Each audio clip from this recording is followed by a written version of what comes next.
persoalannya dari pihak orang tua sendiri membangun pola komunikasinya dengan anak ini sering belum pas gitu ya, belum tepat gitu. Nah, inilah yang justru membuat anak menjadi ragu-ragu.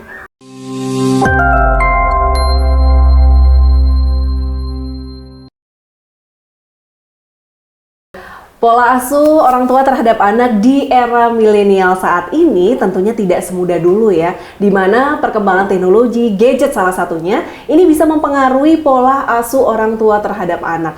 Banyak sekali kasus terjadi, mulai dari bullying, kemudian speech delay terhadap anak-anak yang sudah waktunya usia berbicara tetapi mengalami kesulitan. Hari ini saya akan ngobrol dengan konselor anak dan juga keluarga. Di samping Citra sudah hadir ada Bunda Abi Swigati. Apa kabar Bunda?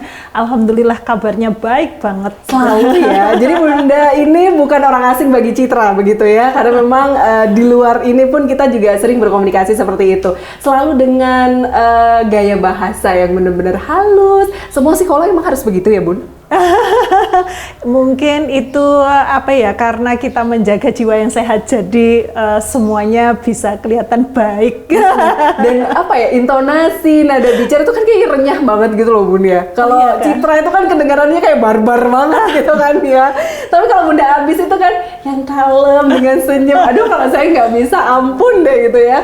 Bun, hari ini banyak sekali terjadi kasus gitu ya, di mana kalau kita ngomongin teknologi ada sisi positif dan juga negatif. Positifnya adalah dengan gadget kita bisa berkomunikasi sudah tidak terhalang lagi ya. Tetapi dengan adanya gadget ini malah juga ada yang merenggangkan. Misalnya dalam konteks keluarga yang tadinya sering melakukan makan bersama gitu ya. Sekarang aja kalau kita tahu nih Bun, kita makan di luar tuh semua asik dengan gadgetnya masing-masing seperti itu. Nah, kalau ini terjadi terus-menerus gitu, apakah ini juga akan berdampak dalam pola asuh orang tua terhadap anak ke depannya Bun? Nah, yaitu yang seringkali jadi memprihatinkan ya, karena gadget ini seolah-olah menjadi barang yang gitu ya, mendekatkan yang jauh tapi menjauhkan yang dekat. Betul sekali itu ya. Ya, tapi sebenarnya kita nggak boleh menyalahkan teknologinya, karena bagaimanapun sebenarnya teknologi itu ada justru untuk membantu manusia punya kehidupan yang lebih baik gitu. Jadi lebih baiknya ini dalam segala hal, termasuk dalam pola asuh juga seharusnya. Jadi dengan adanya gadget sebetulnya akses belajar tentang pengasuhan untuk anak juga menjadi lebih mudah. Nah, akan tetapi dalam kasus-kasus tertentu seperti tadi yang Mbak Citra sampaikan ya, sampai pada saat makan bareng, nah itu semuanya sibuk dengan gadgetnya masing-masing. Nah, tentu inilah yang menjadi penghambat dan mengganggu gitu ya, proses pola asuh yang seharusnya lebih tepat diberikan pada anak. Nah, jadi sebetulnya ada sisi positif ya, orang tua bisa lebih mudah mengakses pembelajaran parenting ya. Udah gampang banget mulai dari di media sosial itu untuk bisa dapat pengetahuan tentang pola asuh, tentang mendidik anak, itu banyak banget dan mudah didapat. Nah, akan tetapi nih yang sering juga jadi dilupain. Nah, iya, keasikan belajar parenting lewat gadget malah nggak dipraktekin ke anak-anak gitu. Betul. Nah, yang kedua, berpengaruh ke pola asuh ketika orang tua dapat masukan banyak nih tentang ilmu parenting, kemudian bingung ini yang cocok buat anak saya yang mana. Betul. Nah, akhirnya anak kayak kelinci percobaan gitu ya, dicoba pakai ini, dicoba pakai itu. Nah, ini masih lebih baik dicobakan, tapi ada yang sibuk belajar parenting tapi justru pola asuh terhadap anak ini nggak seperti yang dipelajari gitu ya. Ya karena waktunya habis buat belajar sampai nggak sempat praktek gitu ya. Betul. Nah, artinya interaksi dengan anak itu jadi malah berkurang karena sibuk belajar. Karena kan yang dipelajari nggak cuma parenting nih Mbak, yang jualan online belajar marketing juga kan gitu. Jadi ini yang kemudian kalau bahasa saya mengurangi gitu ya kelekatan antara anak dan orang tua, sehingga ketika memberikan proses pengasuhan, nah ini tidak semudah ketika anak itu lekat dengan orang tua. Nah ini jelas berpengaruh dong terhadap tumbuh kembang anak. Nah, kalau kita ngomongin tumbuh kembang gitu ya, Bun ya. Ini kan kita lihat kan kasus bullying ya. Ini yang selalu digaungkan gitu ya, bahkan pemerintah Kota Malang pun juga stop bullying dan seperti itu. Tapi masih ada muncul aja dengan kasus-kasus seperti ini gitu. Nah, lantas bagaimana sih caranya untuk kita sebagai orang tua gitu? Ini balik lagi mulai mengenai pola asuh berarti gitu ya. Untuk anak itu supaya dengan orang tua ini memiliki apa ya, kedekatan gitu ya, bahwasanya ketika dia dibully dia akan ngomong gitu kan, tapi ketika sudah tidak ada kedekatan itu kan biasanya anak cenderung lebih pendiam, meskipun dibully diem aja gitu ya. Lantas bagaimana sebagai seorang tua untuk bisa bersikap gitu menghadapi kasus-kasus bullying yang ada saat ini? Ya, kembali lagi ke persoalan kelekatan tadi ya, sebetulnya anak-anak memang pada dasarnya itu baik gitu ya. Jadi ketika anak-anak mendapatkan perundungan gitu ya, itu bisa dua belah pihak gitu ya. Nggak melulu bahwa yang membuli ini itu berarti yang jelek, yang salah gitu ya. Karena apa? Ini sudah diketahui banyak oleh masyarakat bahwa pelaku kekerasan, nah itu biasanya juga korban dari perilaku kekerasan sebelumnya. Jadi gitu. dilampiaskan ya, Bu. Karena anak-anak itu belajar dari apa yang dilihat, didengar, dan dirasakan. Nah, sehingga kalau dia melihat, mendengar, dan merasakan perilaku kekerasan dari siapapun, ya dia akan belajar juga melakukan hal itu. Nah, jadi kalau yang membuli ini sama-sama anak-anak, nah berarti ya dua-duanya ini perlu mendapatkan perhatian gitu, karena anak yang membuli sesama anak, nah ini biasanya kan cuma menirukan saja gitu. Nah kemudian balik ke tadi, untuk supaya anak ada keterbukaan dengan orang tua, maka orang tua ini yang harus duluan gitu loh untuk melakukan pendekatan pada anak. Nah itu tadi kuncinya di kelekatan. Nah kelekatan ini nggak bisa tiba-tiba anak harus dekat sama orang tua, nggak bisa gitu dong. Tapi orang tua harus melakukan upaya untuk menumbuhkan kelekatan di antara anak dan orang tua, gitu. Jadi bukan anak yang kita paksa, ayo dong kalau ada apa-apa cerita sama mama, nggak bisa seperti itu. Nah, tetapi sejak usia dini, sejak dalam kandungan, sering diajak bicara, gitu ya. Kemudian sering diberikan apresiasi, sering ditunjukkan bahwa orang tua ini menyayangi, seperti itu. Jadi anak akan tanpa diminta gitu ya menceritakan semua yang dialami kepada orang tuanya, karena ada trust yang tumbuh ya. Ada rasa aman ketika berbincang dengan orang tuanya. Nah, persoalannya dari pihak orang tua sendiri membangun pola komunikasinya dengan anak ini sering belum pas gitu ya, belum tepat gitu. Nah, inilah yang justru membuat anak menjadi ragu-ragu untuk dekat dengan orang tuanya sendiri. Iya. Ini yang menarik ya Sobat Maku ya, karena saya jadi ingat flashback ke belakang begitu ya, dimana setiap anak itu kan mempunyai karakter tersendiri ya. Dulu Bunda Abis pernah ngomong sama saya gitu ya, ketika oh abang tuh lebih suka dengan sentuhan. Jadi kita memang pendekatannya by sentuhan seperti itu, ngobrolnya dengan disentuh dan lain sebagainya gitu. Lantas bagaimana ya Bun ya caranya untuk kita sebagai orang tua supaya bisa dekat? Kalau tadi Bunda Abis bilang, yuk nggak bisa ujuk-ujuk langsung, sini deket-deket, kan nggak mungkin ya. Harus dicari cara gitu. Bagaimana caranya untuk kita sebagai orang tua awam mungkin mengenai teknik-tekniknya kan kalau kita nggak tahu ya, Mbak. Kalau Bunda Abis mungkin tahu, tapi kita nggak tahu gitu. Lantas bagaimana caranya untuk bisa dekat dengan anak? Ya, sebetulnya yang paling mengenal anak itu adalah orang tuanya sendiri. Ya, jadi bukan orang lain. Yang paling mengenal kepribadian anak itu seharusnya ya orang tuanya sendiri, karena orang tua ini yang bersama-sama anak dalam waktu yang lebih lama dibandingkan dengan orang lain. Jadi yang perlu orang tua pahami adalah anak saya ini bagaimana sih sebenarnya gitu. Oh, dia kalau saya panggil nggak datang nih, kayak nggak kedengeran. Tapi kalau saya sentuh, nah dia langsung tanggap nih, langsung respon. Nah, artinya dia memang tidak mengandalkan pendengaran untuk merespon sesuatu, tetapi mengandalkan rasa sentuhan. Nah, itu yang bisa memahami itu sebetulnya orang tua. Cuma ya itu tadi, orang tua ada kecenderungan mengikuti pola asuh sebelumnya kan, gitu. Dulu aku kalau dipanggil sama ayahku sama ibuku langsung kok merespon. Nah, ini anakku kok enggak sih? Nah, padahal orang tua dan anak itu kan bisa beda gitu ya, bisa beda kepribadiannya, bisa beda wataknya, bisa beda gaya belajarnya seperti itu. Nah, ini yang orang tua perlu pahami gitu.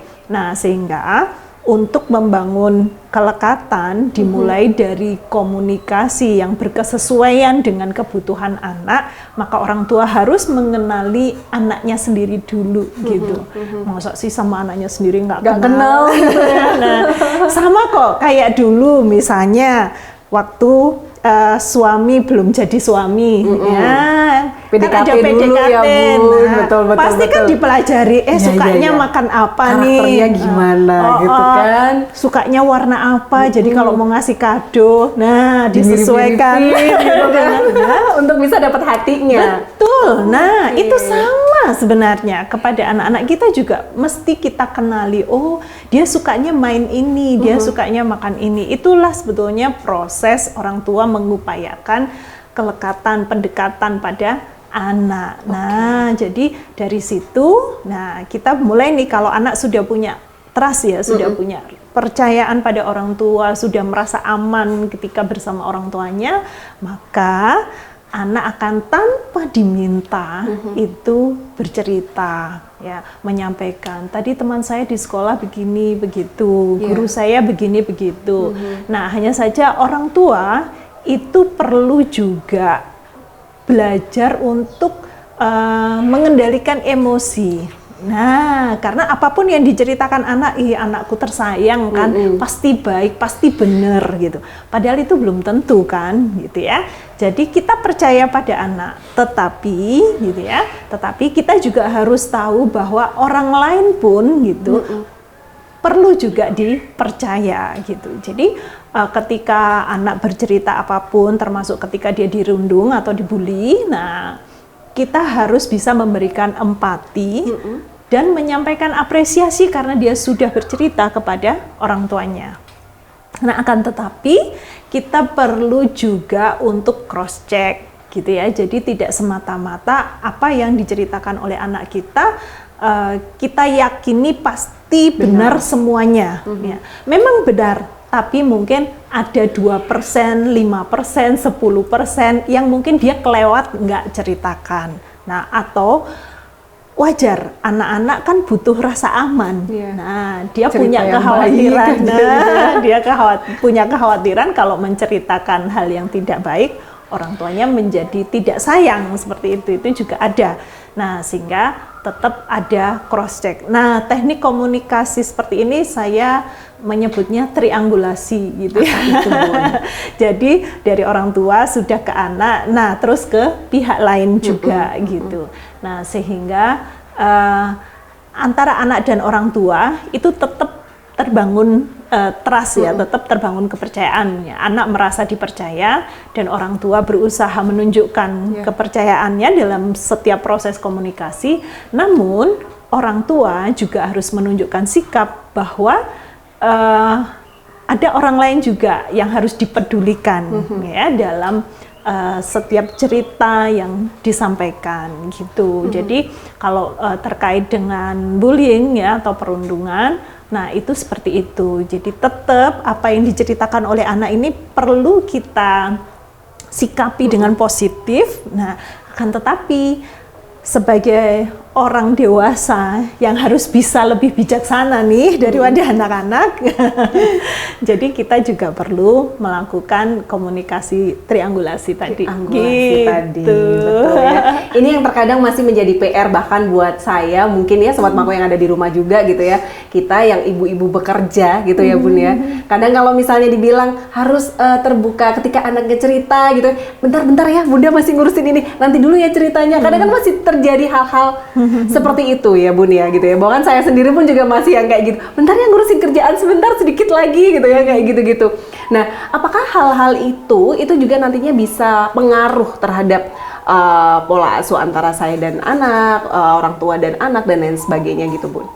Kalau misalkan dia mau cerita apa nih? Dia sebetulnya cuma mau berbagi kebahagiaan. Tadi aku dapat 100 nih, gitu ya, dapat nilai 100 nih dari sekolah. Nah, kita cukup kasih kode, wah hebat. Nanti kita cerita lagi ya. Sekarang Bunda masih mau mengerjakan ini. Nah, jadi kita harus jujur gitu, menyampaikan. Tapi nanti benar-benar nih, jangan udah ini. Udah tahu kok tadi kan dapat 100 kan, nah jangan begitu. Jadi kita harus menepati juga gitu, bahwa ketika tadi kita menjanjikan, nah begitu kerjaan yang kita handle selesai, nah kita harus kembali lagi. Tadi dapat 100 ya, ceritanya gimana? Nah ini perlu kita lakukan gitu. Nah kalau pada situasi yang benar-benar dia merasa sedih nih, sampai nangis, sampai apa. Nah, kita perlu peluk. Nah, saya boleh cerita pengalaman nih ya? Boleh.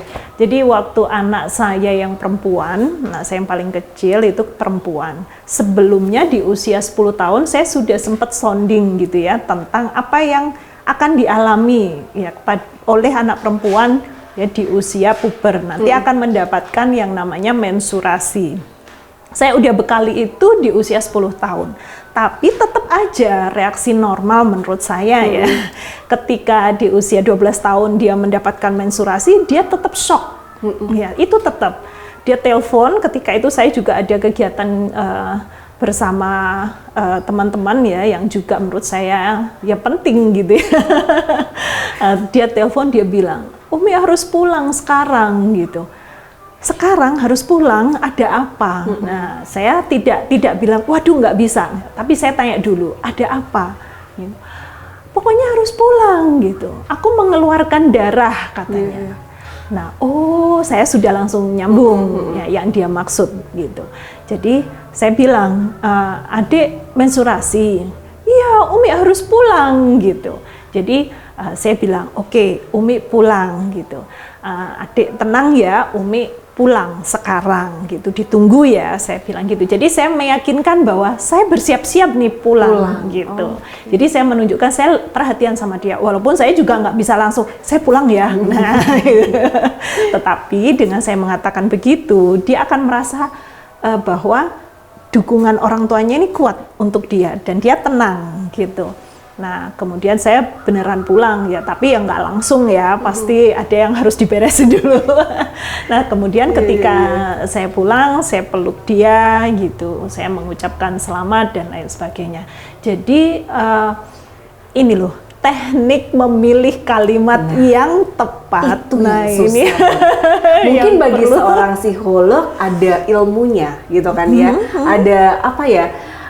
Kita bisa bilangnya beda nggak sih kalau Bunda tuh ngomong sama Citra nih ya, Sobat Mako misalnya kalau saya lagi konsul gitu ya, dia ngomongnya gini ya Mbak, gini ya Mbak, gini, kayak enak ya. Tapi kalau pada prakteknya saya sendiri Bun, itu udah kayak reog nggak sih Bun, saya Bun ngadepin anak gitu Bun, udah nggak sabar banget gitu loh, nggak bisa yang ditatakan ini ya, ini aduh nggak bisa Bun.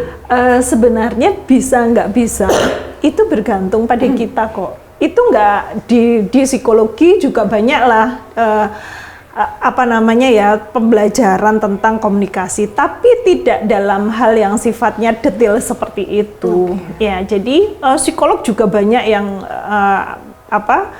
tidak disukai kliennya karena kalimat yang dipilih kurang pas. Nah, itu juga ada. Ada berarti gitu ya. Ya sama seperti dokter juga kan ada ya, karena yaitu semuanya spontan, bukan bermaksud tidak baik. Ya, tapi yang ada di memorinya kalimat itu ya yang keluar itu sebetulnya kan begitu ya. Jadi konselor ya seperti saya ini kan memang harus ngelus-ngelus nih ke klien gitu ya. Tapi ya tetap selalu ada pilihan kata yang tiba-tiba spontan muncul dan itu tidak tepat gitu ya. Kuncinya sebetulnya kalau kita pengen bisa gitu ya memilih kalimat-kalimat yang sifatnya positif, kemudian santun, nah kayak gitu, itu lebih pada kita mulai, itu kita lakukan pada diri sendiri. Nah, jadi ketika kita bilang, aduh, aku nih barbar nih kayak Mbak Citra tadi. Nah, itu sebenarnya kita sedang mengafirmasi diri kita gak bahwa, boleh ya, Bun, bukan nggak boleh. Ya, salah satu akibatnya adalah ya kita beneran barbar. Jadi omongan doa itu bener gak sih, Bun, kalau kayak gitu ya, Bun? Nah, jadi sebenarnya bukan sekedar ini doa gitu.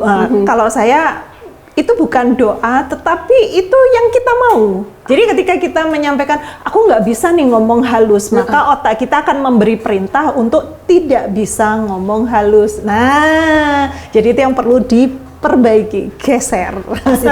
Positif vibe. Jadi kita bisa relate sih sebenarnya ke diri sendiri bahwa aku kebiasaan memang ngomongnya kasar ke anak gitu, tapi aku bisa berusaha untuk berubah menjadi bicara yang lebih halus gitu. Jadi kita memang relate, terimalah keadaan kita bahwa kita suka ngomong kasar gitu ya. Nah, tetapi diikuti dengan afirmasi positifnya bahwa aku bisa berusaha untuk berubah menjadi ibu yang bicaranya lebih halus. Nah, gitu ya. Jadi diikuti.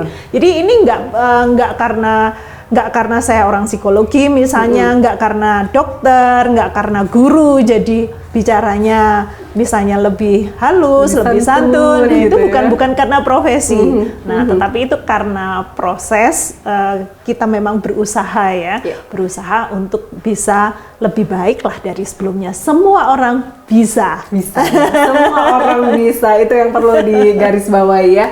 Ada satu hal yang menarik ketika tadi saya masuk, oh iya saya sedikit informasi untuk Sobat Mako gitu ya. Di mana sih gitu ya. Kali ini tuh Citra ada di Pondok Parenting Harum ya, Bun ya. Harapan umat lah lebih tepatnya seperti itu. Ketika baru masuk saya lihat gitu ya, ada tulisan mewujudkan pengasuhan terbaik untuk kepentingan terbaik anak. Itu langsung di depan kita masuk tuh langsung ada kata-kata seperti itu. Itu rasanya kayak ketampar gitu gak sih? Lantas yang menjadi masalah buat saya adalah bagaimana sih, Bun, caranya gitu ya untuk kita itu sebagai seorang ibu bisa menerapkan atau melakukan pola asuh yang baik gitu ya, yang positif lah seperti Citra tadi bilang. Kalau tadi di sini pengasuhan yang terbaik, lantas yang terbaik itu yang harus bagaimana yang kita lakukan? Pola asuh yang terbaik, nah itu bukan berarti pola asuhnya semua orang harus sama. Ya, tetapi kita memperhatikan 3 hal gitu ya. Yang pertama adalah memperhatikan kondisi anak. Setiap anak beda-beda, makanya ada lagu ojo dibanding-banding ke. Ya. Jadi pertama kondisi anak. Karena setiap anak berbeda, nah sehingga pola asuh harus disesuaikan dengan kondisi anak. Ada anak yang introvert, ada yang extrovert, ada anak yang gaya belajarnya kinestetik, ada yang visual, ada yang auditory, seperti itu. Jadi disesuaikan kondisi anak. Nah, yang kedua ini yang nggak kalah penting nih, gitu ya, menyesuaikan juga dengan standar nilai di keluarga masing-masing. Nah, setiap keluarga itu kan punya keyakinan hal yang terbaik, hal yang nilai ya normal lah yang dianut. Mungkin kalau berbeda keyakinan ya agama misalnya, tentu standar nilainya berbeda. Nah, mungkin dengan kondisi sosial ekonomi yang berbeda, standar nilainya berbeda. Contoh paling gampang, uang saku. Nah, kalau ayahnya direktur pasti beda kan uang sakunya dengan kalau ayahnya pedagang di pasar misalnya kayak gitu. Apakah yang lebih rendah uang sakunya ini berarti lebih buruk? Kan tidak. Betul. Gitu ya. Nah, jadi standar nilai keluarga ini tetap juga harus diperhatikan. Jadi kita nggak bisa menyeragamkan seluruh keluarga di Indonesia pola asuhnya harus seperti ini. Nah, itu nggak bisa gitu. Ya, jadi setelah kondisi anak, standar nilai keluarga. Nah, yang ketiga ini sesuaikan dengan tantangan zaman yang akan dihadapi oleh anak. jadi orang tua, kalau bahasa saya, haram hukumnya mengatakan kalau ibu dulu, nah membanding-bandingkan lagi ya, itu sering terjadi loh Bun, sering banget gitu ya. Nah ini spontan ya, karena ya mungkin kita juga mengalami pola asuh seperti itu gitu ya. Tapi kita harus memutus mata rantai ya supaya kondisi berubah. Nah makanya kita kan punya tagline nih, Good Parenting untuk Indonesia yang lebih baik, dari keluarga untuk bangsa. Jadi semuanya dimulai dari keluarga, gitu. Luar biasa ya. Aduh kalau ngobrol sama Bunda Abis tuh rasanya kayak adem gitu loh ya sobat Paku. Nanti kalau dari sini dari rumah ya adem juga sih ya. Harapannya begitu, adem gitu ya. Oke baik. Pingin rasanya saya untuk ngobrol karena pasti banyak sekali keluh kesah dari sobat Mako yang ada di rumah mungkin gitu ya. Tapi memang waktunya mungkin next time kita akan main-main lagi ya Bunda ya. Yang terakhir apa Bunda yang ingin disampaikan kepada sobat Mako yang ada di rumah, silahkan. Ya, oke. Jadi parenting atau pengasuhan anak itu bukan persoalan yang stagnan, tapi terus berkembang ya. Karenanya belajar tentang pengasuhan, belajar tentang parenting itu harus terus-menerus dilakukan secara berkelanjutan. Karena sebagaimana kita mengenal gadget handphone, nah kalau baterainya habis harus dicas. Nah ini sama, sebagai orang tua ya, kita juga tetap perlu ngecas supaya selalu punya semangat dan ilmu yang baru, yang seger tentang pola pengasuhan anak. Nah, jadi jangan takut belajar parenting, karena belajar tentang pengasuhan anak, belajar tentang parenting itu bukan untuk mencetak anak jadi baik, tetapi untuk membuat kita menjadi orang tua yang lebih baik. Oke, luar biasa quote-nya ya. Bunda Abis terima kasih banyak. Sama-sama. Dan semoga kita diberi kesempatan lagi untuk bisa ketemu lagi gitu ya Insyaallah. Bunda. Sehat selalu ya Bunda Abis ya. Amin. Karena kalau misalnya ini apa-apa saya selalu yang Bunda Abis tuh selalu yang kayak kalau ada apa WA aja ya, WA aja gitu ya. Kayak gitu kan. Ternyata memang orang tuh butuh komunikasi ya Bun. Butuh teman untuk bicara. Dan saya setuju dengan Bunda Abis bahwasanya untuk belajar itu tidak putus di jalur perguruan tinggi, tetapi sampai menjadi seorang ibu, sampai detik ini kita tetap terus harus belajar. Salah satunya adalah parenting itu tadi, dan semua diawali dari keluarga. Saya Vivin Citra pamit undur diri, sampai ketemu di lain kesempatan dengan narasumber yang berbeda. Sampai jumpa.